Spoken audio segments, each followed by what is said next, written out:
بسم اللہ الرحمن الرحیم۔ شروع کرتا ہوں اللہ کے نام سے جو بے انتہا مہربان نہایت رحم کرنے والے ہیں۔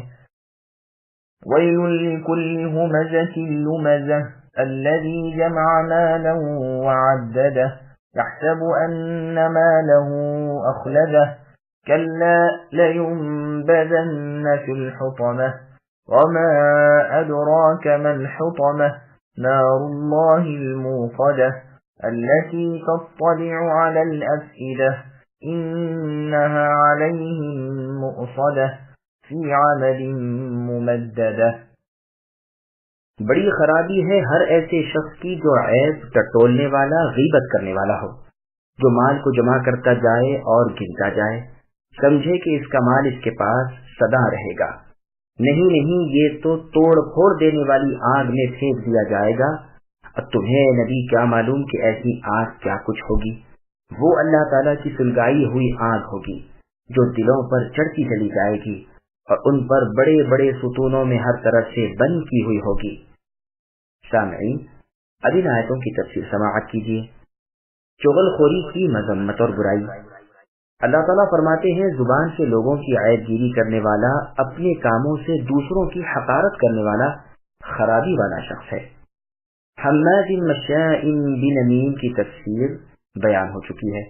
ابن عباس رضی اللہ عنہما کا قول ہے کہ اس سے مراد تانا دینے والا، غیبت کرنے والا ہے۔ ربیع ابن انس رضی اللہ عنہ کہتے ہیں کہ سامنے برا کہنا حمز ہے اور پیٹھ پیچھے عیب بیان کرنا لمز ہے۔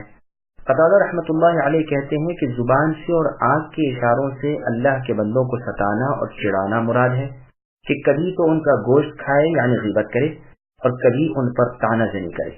مجاہد رحمۃ اللہ علیہ فرماتے ہیں کہ ہمز ہاتھ اور آنکھ سے ہوتا ہے اور لمز زبان سے۔ بعض کہتے ہیں کہ اس سے مراد خنس ابن شریق کافر ہے۔ مجاہد رحمۃ اللہ علیہ فرماتے ہیں کہ آیت عام ہے۔ پھر فرمایا جو جمع کرتا جاتا ہے اور گن گن کر رکھتا جاتا ہے، جیسے اور جگہ ہے جمع فاوعى، انسان نے مال جمع کیا اور اسے خوب یاد رکھا۔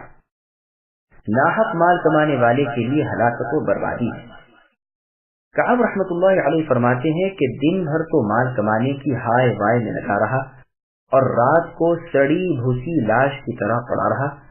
اس کا خیال یہ ہے کہ اس کا مال اسے ہمیشہ دنیا میں رکھے گا، حالانکہ واقع یوں نہیں، بلکہ یہ بخیل اور لالچی انسان جہنم کے اس طبقے میں گرے گا جو ہر اس چیز کو جو اس میں گرے چور چور کر دیتا ہے۔ پھر آج اللہ فرماتے ہیں کہ یہ توڑ پھوڑ کرنے والی کیا چیز ہے؟ اس کا حال اے نبی تمہیں معلوم نہیں؟